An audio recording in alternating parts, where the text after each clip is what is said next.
Sejam bem-vindos a mais um ETV, um programa criado por alunos da UF para discutir as mudanças na televisão brasileira em seus mais diversos gêneros. No programa de hoje nós vamos falar sobre teledramaturgia, que é basicamente novelas e séries.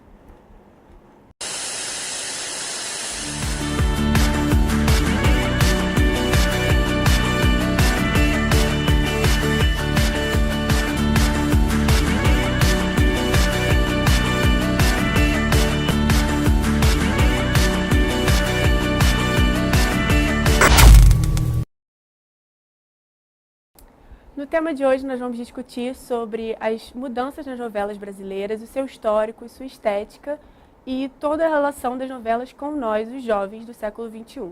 E para isso nós vamos contar com a presença do comentarista e mediador das nossas discussões, Sérgio Loureiro. Palmas para ele, por favor. E também com o vídeo base, que vai contar esse histórico das novelas e vai encaminhar todas essas reflexões. Bom, para começar, a gente vai estar passando um questionário aqui na plateia, que vai aparecer aí na tela para vocês de casa. E depois, no final, nós vamos voltar, a produção vai recolher o resultado e nós vamos voltar as discussões para ele.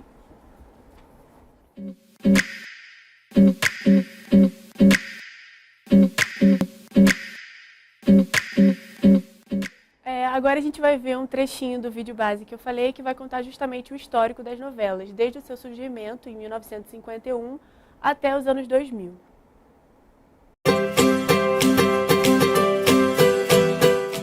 A novela ela veio do rádio, da linguagem radiofônica, em 1941, na Rádio Nacional. Mas só em 1950, com o senhor Assis Chateaubriand, trouxe lá dos Estados Unidos a televisão. Ele comprou 200 aparelhos, espalhou por toda São Paulo e inaugurou, em setembro de 1950, a TV Tupi. E em 51 estreava a primeira telenovela brasileira. E foi nessa novela, chamada Sua Vida Me Pertence, que aconteceu o primeiro beijo da teledramaturgia. E de lá pra cá, as coisas só aumentaram. E aí veio os anos 60. Os anos 60 foram bem marcantes para a teledramaturgia brasileira. Sabe por quê? Porque foi nessa década que as novelas começaram a ser exibidas diariamente. Começou a TV Globo. E a primeira novela produzida pela Globo foi Ilusões Perdidas, com a Leila Diniz que protagonizava. Aquela que lutou pelos direitos das mulheres, ela foi muito sinistra e ela foi a protagonista dessa novela. E a primeira novela das 8 da Globo foi O Ébrio. Vocês querem se divertir um pouco? Foi nos anos 60 também que veio do rádio a novela Direito de Nascer. É o direito de nascer. E vocês sabem que o último capítulo dessa novela foi exibido no Ibirapuera, lá em São Paulo, e aqui no Rio, no Maracanãzinho. Mas também na década de 60 que teve uma grande inovação, que foi a novela Beto Rockefeller. Porque antes, as novelas eram caracterizadas como um produto do público feminino, que apenas as mulheres assistiam, sendo que os homens também gostavam. Mas foi no Beto Rockefeller que eles começaram a atingir mais diretamente esse público. E também o povo brasileiro começou a se enxergar na televisão. Anos 70, as novelas fizeram história e tiveram muitas produções. A Globo então estava com seu nível altíssimo. E em 72, um marco de toda a televisão brasileira, que teve a mudança de cores. E a primeira novela que mudou foi O Bem Amado, do Odorico Paraguaçu. E essa novela, O Bem Amado, foi a primeira a cores. Nessa década também teve o Rebu. O Rebu, que teve até um remake agora, recentemente, foi a novela que teve a primeira alusão à homossexualidade. Outra também que bombou nos anos 70 foi Saramandaia, do surrealismo do Dias Gomes, onde teve a Dona Redonda explodindo, onde teve João Gilbão, que ele voava, ou o cara que soltava formiga pelo nariz. Foi nessa década que teve Gabriela e meus camarada, com a famosa cena da Sônia Braga subindo pelo telhado. Mas também teve aquela que fez história no Brasil e no exterior, Escrava Isaura, como Célia Santos. E que começa nos anos 80. Foi nessa década, em 85, que a novela Rock Santeiro pôde ser exibida. Porque em 75, durante a censura da ditadura, eles vetaram a exibição dessa novela. E ela fez um sucesso quando ela pôde ser transmitida. Nessa década também teve Vale Tudo, com a pergunta fatídica de Quem Matou Odete Roitman e várias outras. Mas nos anos 80, que também teve a primeira novela exibida pelo SBT, novela mexicana. Os Ricos Também Choram. E de lá pra cá, só sucesso mexicano no SBT. E uma cena dessa época também foi uma em que Fernanda Montenegro e Paulo Altran, e essa cena deles jogando café e comida um no outro, marcou muito a nossa teledramaturgia.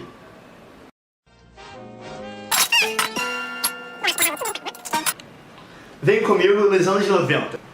E duas novelas que marcaram muito essa época foram da TV Manchete, que foi Chica da Silva e Pantanal. Chica da Silva teve a primeira novela com protagonista negra, que foi a Thaís Araújo. Na Globo, teve Rei do Gado e Torre de Babel. E também teve o remake de Mulheres de Areia, com a Glória Pires, que fazia a Ruth e a Raquel.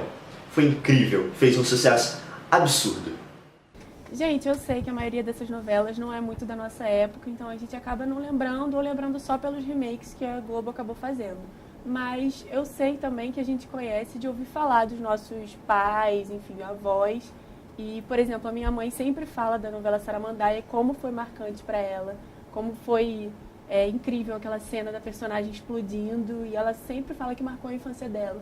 Então eu queria saber se algum de vocês ouviu alguma coisa em relação a essas novelas, de algum parente, ou vocês mesmos viram no remake alguma coisa que agradou. O que vocês acham? Então, assim como você, eu sempre ouvi da minha mãe também, e não só da minha mãe, né, do video show, vi várias vezes a cena da personagem de Saramandaia explodindo, mas eu nunca assisti a novela, muito menos o remake. E muitas delas eu acho que a gente ouve falar porque realmente passam na TV e os nossos pais também falam sobre isso. Eu acho que fica muito marcado pra gente, mesmo que a gente não assista. Por exemplo, a novela da Regina Duarte, que ela faz aquela personagem que é super exuberante e tal, eu nunca ouvi falar, mas eu nunca assisti, mas eu sempre ouvi falar, entendeu? Tá muito na cultura também, né? Eu sempre vejo essa coisa da Odete Roitman, todo mundo fala direto, meus pais também. A gente foi ver uma série hoje em dia, tipo, sei lá, semana passada, que é aquela Big Little Lies, e eles ficaram toda hora falando, é igual da Odete Roitman, quem matou, sabe? Eu acho que tem muito isso também. O que você acha, Sérgio? É engraçado que os nomes que a gente falou aqui, todas as novelas que nos remetem a antigas que a gente não conseguiu assistir, por exemplo, Saramandaia, que você falou da sua mãe, a própria novela que você citou, elas remetem à década de 70, que foi a década que a gente pode considerar como os anos de ouro da teledramaturgia brasileira. Foram anos onde você notou uma evolução técnica da televisão em si muito maior, o que proporcionou uma nova possibilidade em você produzir realmente as telenovelas. Por exemplo, você tinha TV colorida, você tinha novas câmeras, você tinha uma nova estética chegando aí do que se produzia também no cinema, então isso era influente. E se você fizer o comparativo dessa época, da década de 70, as produções de telenovelas, com a década de 50, que foi quando surgiu a primeira telenovela, de 51, que veio junto com a televisão, é completamente diferente.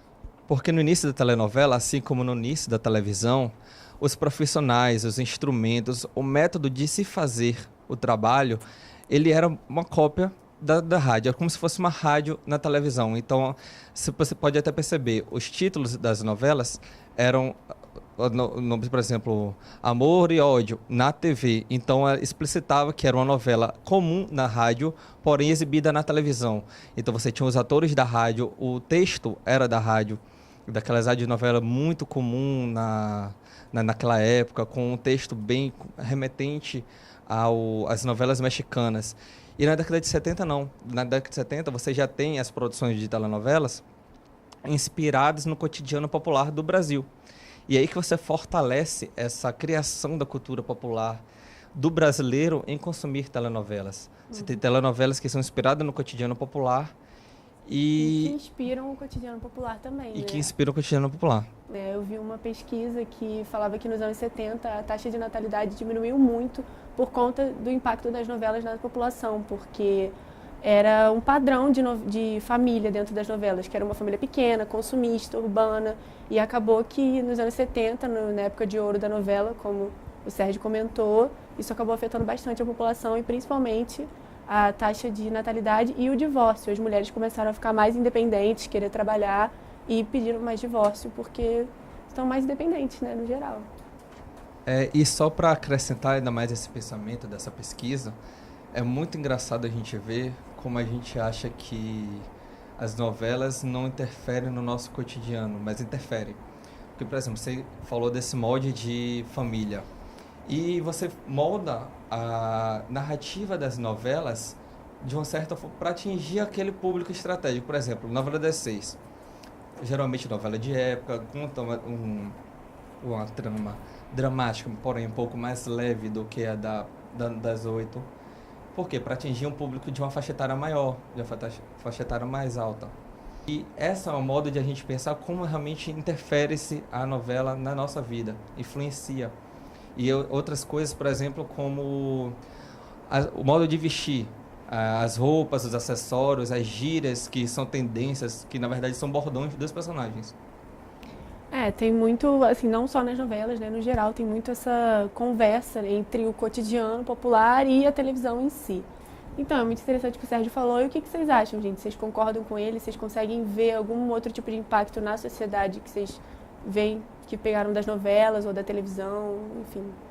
Eu acho que de vez em quando também a TV propõe algumas discussões que a gente vê na sociedade, mas nem sempre elas são bem aceitas. Por exemplo, quando tem algum casal homossexual na novela, de vez em quando isso causa muito debate na sociedade, né? Que fala que a televisão tá querendo mostrar, tipo, tá querendo impor pra gente uma coisa que eles acham certo, sabe? Mas sendo que muitas pessoas da sociedade não entendem que é uma coisa que está acontecendo mesmo, que muitos casais estão se assumindo e a TV está querendo mostrar esse lado. Representar, né? Representatividade dessas pessoas. Exatamente. E muita gente da sociedade acha que isso eles estão impondo.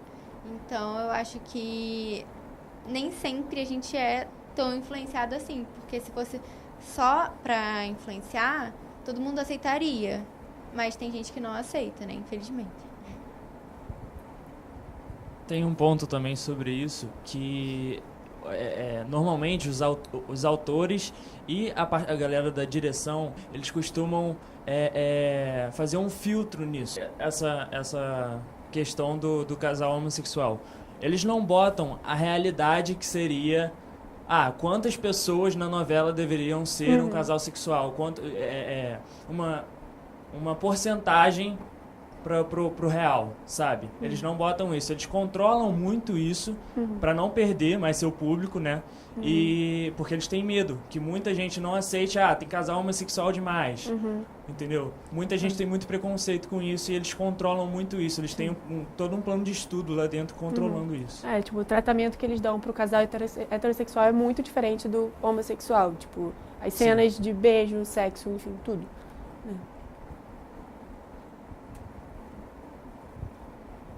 Eu acho que uma dos casais que assim meio que revolucionou essa ideia foi naquela novela, não me lembro o nome, que teve a Giovanna Antonelli com um par romântico também homoafetivo. E aquela novela mostrou o casal de uma forma natural, assim, não ficou tipo restringindo cenas. Eu lembro que foi até mostrou beijo, tipo coisa que antes não mostrava, né? A gente vai falar disso mais tarde também, sobre como a internet acaba influenciando, né? Porque isso é totalmente pressão nossa, porque a gente quer ver as coisas que tem na sociedade na novela. Tipo o beijo do Matheus Solano. Aquilo foi muito estranho, porque, né, foi uma cena estranha, não ficou uma cena natural. Foi mal representado, pela minha opinião. Agora a gente vai ver mais uma parte do vídeo que vai passar justamente essas novelas que a gente falou aqui, do Félix, né, Amor à Vida, e as novelas do século XXI, dos anos 2000 para cá, que são as que estão mais no nosso imaginário, que a gente, de fato, tem mais o que falar, porque a gente consegue lembrar bem, né, dessas novelas. Vamos celebrar a virada do século e que comece o século XXI. Logo no início dessa década, a novela que marcou foi Laços de Família. E aquela cena da Carolina Dickman raspando o cabelo Foi muito emocionante. Foi lá no início também que teve o Cravo e a Rosa, novela do Benedito não, novela do Valcir, inspirada na Megera Domada. O clone que tinha a Jade, o Lucas e esse amor impossível foi sensacional, que teve a Dona Jura com Não é Brinquedo Não e uma belíssima atuação da Débora Falabella com a Mel, uma menina que se drogava, que teve vários problemas com os pais, e eu tenho certeza que você lembra dessa novela. Em 2000 também teve Celebridade e aquela cena da Maria Clara no banheiro com a Laura. Você tem tantos outros feitos admiráveis na vida. Mas vamos começar pelo roubo da minha ideia, que foi o que te trouxe aqui hoje à noite. Tá aqui o meu prêmio pra você. E também Mulheres Apaixonadas, e essa novela foi muito massa. E também Senhora do Destino, com a Nazaré. Eu não posso terminar essa década sem falar de Caminho das Índias. Em 2009, a novela de Glória Pérez foi um sucesso mundial. E essa novela ganhou o Emmy Internacional de Melhor Novela. Nessa década ainda, teve a primeira novela da Globo, protagonizada por uma atriz negra, também a Thaís Araújo. E em 2004, a Record teve um salto na sua produção de teledramaturgia com o remake de Escrava Isaura. E de lá pra cá tiveram novelas marcantes como Vidas Opostas e Chamas da Vida. E agora, 2010. E como começar essa década sem falar da principal, da que todo mundo adora, que todo mundo ama? Cara, a Avenida Brasil foi um sucesso tremendo, que hoje ela ultrapassa todas as novelas mais vendidas para o exterior. Foram 130 países que tiveram a Avenida Brasil em sua grade. E quem não se lembra da Carminha, da Nina, do Tufão? Cara, sinceramente, a Adriana Esteves deu um show. E o último capítulo de Avenida Brasil, o Brasil parou, literalmente. Me serve, vadia, me serve! Nunca você ouviu bem! Nunca! Nesse dia, o Jornal Nacional falou de Avenida Brasil. E depois da novela, o Globo Repórter fez um especial de Avenida Brasil. A novela fez tanto sucesso que até hoje ela é falada em outros países. E nessa década também teve Cheias de Charme, uma novela das 7 que marcou a interatividade entre mídias, onde o clipe das Empreguetes foi lançado na internet. E a gente não pode falar da década atual sem lembrar disso, do marco do digital, onde memes são criados, onde fóruns de discussão são feitos na internet para assistir novela. Antes uma coisa que você assistia sozinho na sua casa, hoje você compartilha com todo mundo. Recentemente, uma outra novela que inovou foi Verdades Secretas. Ô, menina, você é louca? Tá, a gente vai sair. Polícia pra essas meninas aqui, meu! Ô! Menina, não falei pra você sair fora? Um grande passo que aconteceu agora foi o primeiro beijo gay numa novela da Globo, em Amor à Vida, onde os personagens do Matheus Solano e do Thiago Fragoso dão um beijo em prol do amor, em prol da liberdade. E a Record teve um boom em sua programação com a novela bíblica Os 10 Mandamentos, que conseguiu índices de audiência nem pensados pela emissora, que conseguiram bater índices da própria Globo.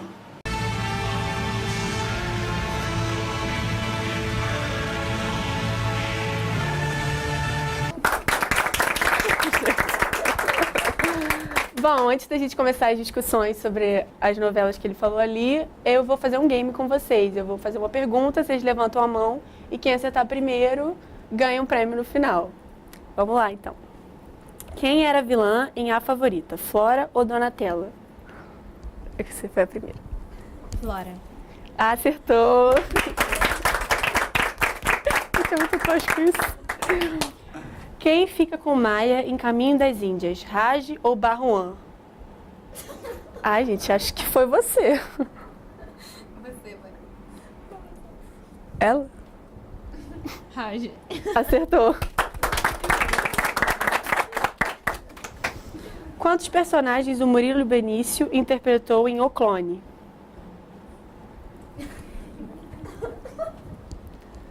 Dois. Errou. Foram 3 personagens, gente. Ele, o clone e o gêmeo.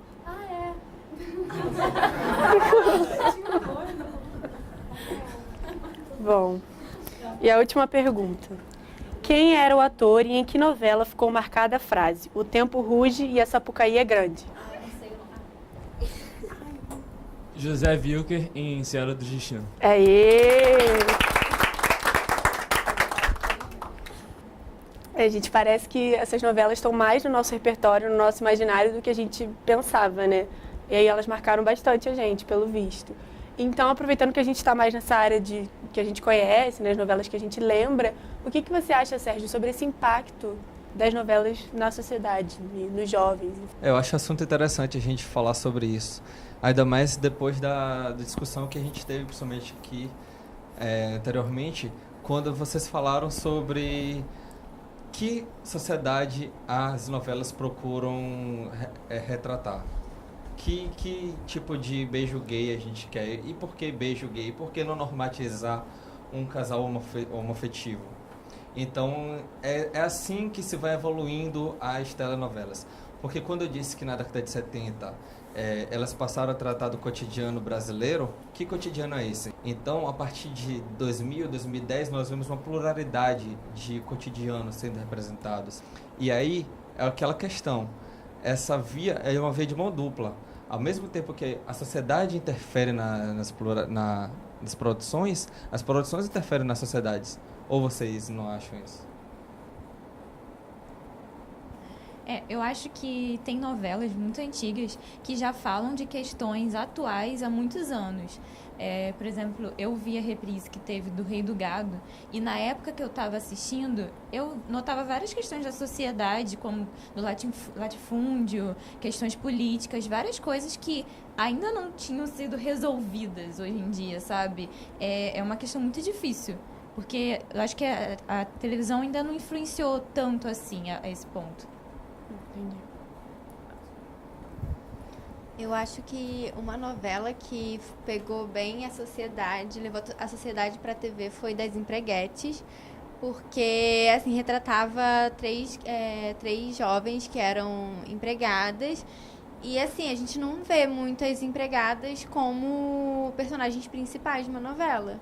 Então eu acho que trouxe a discussão, mas ainda assim nos moldes da TV, né? Porque também eu acho que eles não vão fazer essa mudança tão radicalmente, mas eu já acho que foi uma coisa bem legal de trazer mulheres de baixa renda que tomaram controle da vida delas e meio que assim, Cresceram na vida. que cresceram na vida, apesar de terem uma origem muito humilde, sabe?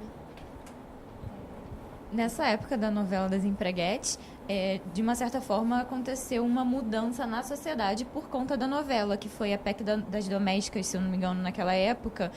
Teve muita base na novela, porque a novela meio que denunciou e criticou esse assunto de uma forma bem profunda. Mostrou 3 perfis diferentes de pessoas que trabalham como domésticas, né? E deu para representar bem. E além da diversidade dos perfis, retratou bem a relação de patrão e empregado, como elas sofriam ou eram abusadas pelos patrões da novela. Interessante você puxar esse assunto do Cheias de Charme, né? Que ele até comentou no vídeo que foi uma união, né, e uma mudança pela questão também das plataformas digitais, que eles lançaram o videoclipe das Empreguetes primeiro na internet e depois passaram na TV. Vocês conseguem pensar mais algum exemplo de novela, enfim, minissérie produzida pela Globo que tenha tido essa conversa entre internet e televisão? Então, sobre essa questão de transmídia que está meio que na moda ultimamente, muitos filmes até de Hollywood fazem isso. Franquia de Star Wars tem videogame, tem os filmes que a gente conhece, animação. Então, essa novela que a gente estava comentando aqui, que lançou o clipe antes na internet, estava justamente começando essa questão da transmídia na novela brasileira.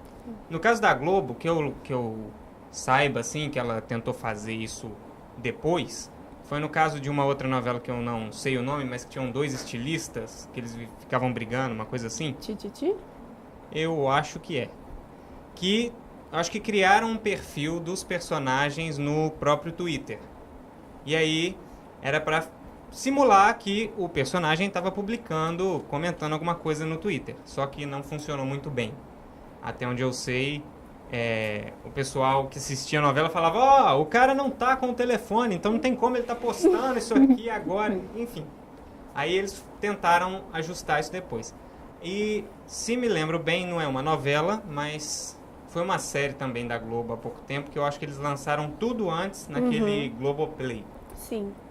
O aplicativo. Uhum. Eu não vou lembrar agora o nome da série, mas acho que eles fizeram isso e estão tentando investir nesse tipo de coisa.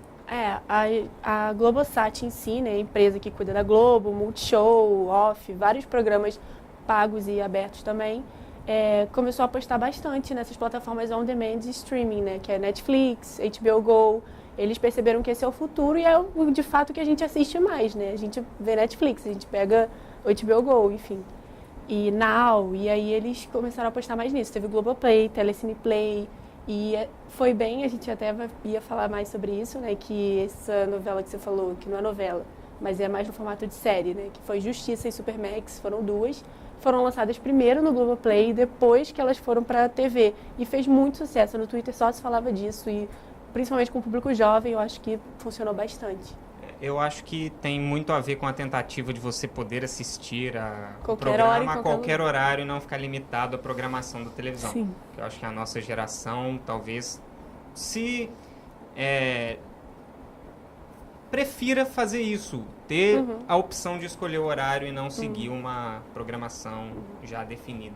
E também em qualquer lugar, né? No celular. É muito a questão do aplicativo no celular, a gente pode ver na hora que a gente quiser, onde a gente quiser, né? Ele queria falar. Não, eu queria falar também que, nesse caso das mídias, nas novelas, dentro das novelas, não passando agora pro nosso mundo, eles falam disso desde o começo dos anos 2000, já em Malhação. Malhação estava sempre falando disso.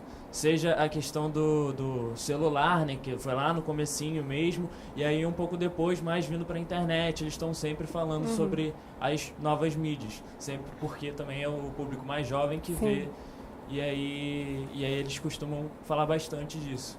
Você pediu outro exemplo e legal. Aí poderia ser Então, teve uma Malhação que começou com isso, acho que foi de 2012 para 2013, que alguns personagens tinham blog na Malhação. E na plataforma da Globo na internet tinha as páginas dos personagens e eles postavam como se, assim, uma forma muito interativa, como se fosse real o blog deles. Então os atores, eles encenavam também essa parte da vida real no blog na internet. E era muito maneiro. É porque isso me fez lembrar, porque agora tem uma novela no SBT, eles pegaram essa franquia de novelas infantis, e na verdade eu acho que é a única emissora que faz esse tipo de coisa, assim como a Record tem as novelas bíblicas dela. Nessa novela atual, acredito que tem uma personagem que é blogueira ou youtuber, e eles criaram o próprio canal dela de verdade, da personagem no YouTube, para quem gosta da novela poder acessar e ver. A gente acabou focando bastante na Globo, né, que produz bastante novela e tem a maior índice de audiência. Mas vocês conseguem lembrar de alguma outra rede, ou paga ou aberta, que tenha tido produção de novela assim relevante? Como mostrado no próprio vídeo apresentado, vídeo base, as emissoras tiveram suas fases, vamos por assim. A SBT teve aquela época que ela importou muita novela mexicana, então todo mundo, quando não queria uma novela brasileira, vamos por assim, era a SBT. E fez muito sucesso, principalmente na década de 90, assim, 80. Mas é aquilo, a SBT basicamente viveu daquilo. Posteriormente, agora nos anos atuais, tivemos algumas produções infantis, como o Mico pontuou, que foi Carrossel, Carinha de Anjo, são novelas que realmente têm conseguido levantar uma audiência do SBT.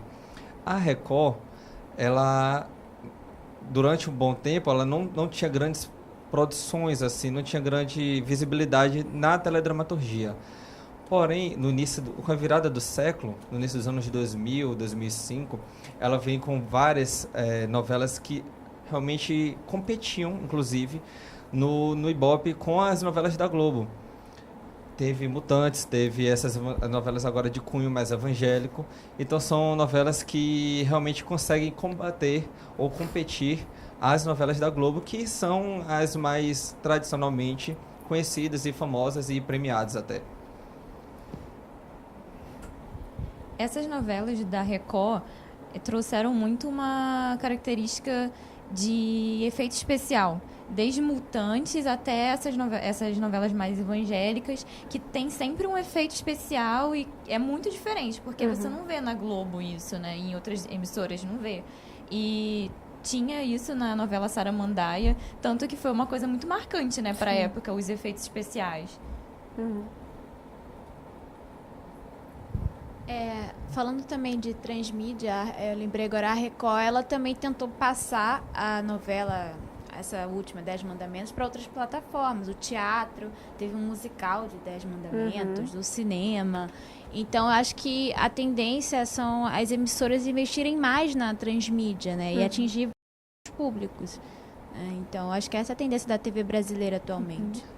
Inclusive, para terminar, como assim, para fechar o comentário delas, é interessante porque hoje em dia a gente não assiste mais contemplativo como a gente assistia antigamente. A gente tem a famigerada segunda tela. Ela é chamada de smartphone, porque aí hoje em dia a gente não fica lá mais vidrado na tela. Então hoje em dia a gente tem que as novelas competem com os celulares e com as séries também. E percebeu-se uma queda na audiência das novelas em prol da chegada das narrativas seriadas americanas. E o que é que tem que se fazer? Tem que se mudar o formato, a narrativa, o discurso, o roteiro, tudo para reinventar-se as novelas. É isso que aconteceu no século XXI nas novelas brasileiras. Para encerrar, com isso que o Sérgio falou, a gente vai trazer um comentário de um professor daqui da UF, que ele é escritor, jornalista e ex-diretor de conteúdo da Globo, acerca realmente das tendências agora das novelas, das séries e das emissoras no geral no Brasil. Com a chegada dos seriados americanos, a difusão dos seriados americanos com streaming, com TV a cabo, a gente vê uma mudança na linguagem da telenovela brasileira.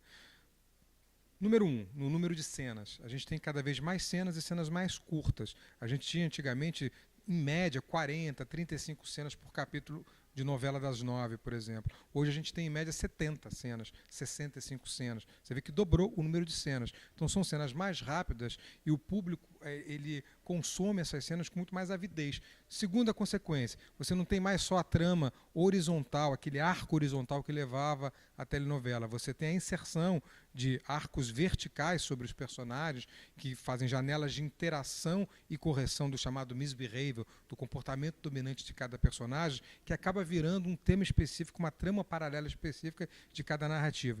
E terceiro, e na minha opinião o mais importante, é que as narrativas longas vão perdendo um pouco de fôlego para essas narrativas curtas, principalmente com o advento do streaming. Então isso também acostuma o telespectador para um outro olhar, influencia inclusive o próprio seriado. Você não precisa ter só aquele seriado com episódios únicos, que se resolve no próprio episódio. Você tem também seriados com um grande arco horizontal, que seriam, a princípio, a linguagem de telenovela, como é o caso de House of Cards, que um seriado, um episódio, tem um gancho para o episódio seguinte. Então são basicamente essas três mudanças, essas três influências que vão acabar convergindo para uma linguagem que vai cada vez mais encurtar o tamanho das novelas e cada vez mais alongar o tamanho dos seriados. Vamos ter uma convergência de linguagens aí. Bom, para encerrar, como foi muito bem colocado pelo Felipe Pena, e depois de todo o nosso programa, eu queria saber se vocês têm algum comentário sobre tudo que a gente falou aqui, alguma... A gente acaba falando muito sobre a Rede Globo, né? Porque, principalmente pela quantidade das novelas e pela importância que ela tem na influência. Mas, curiosamente, eu acho que uma das novelas que mais marcou a minha geração, pelo menos essa é a percepção que eu tenho, é uma novela mexicana, exibida pelo SBT, que é Rebelde, né? Que eu acho que tem uma influência muito grande na nossa geração. E ela acabou transbordando a tela, né? E se tornando uma banda e fazendo muito sucesso com isso também. Essa é um pouco da relação, não da transmídia, né? Mas de passar um pouco, de deixar de ser só uma novela, se tornar uma banda e fazer sucesso também. Teve a questão das músicas, né? Que todo mundo lembra, e todo mundo lembra dos personagens. Ficou bem marcado mesmo. Eu gostei do seu comentário.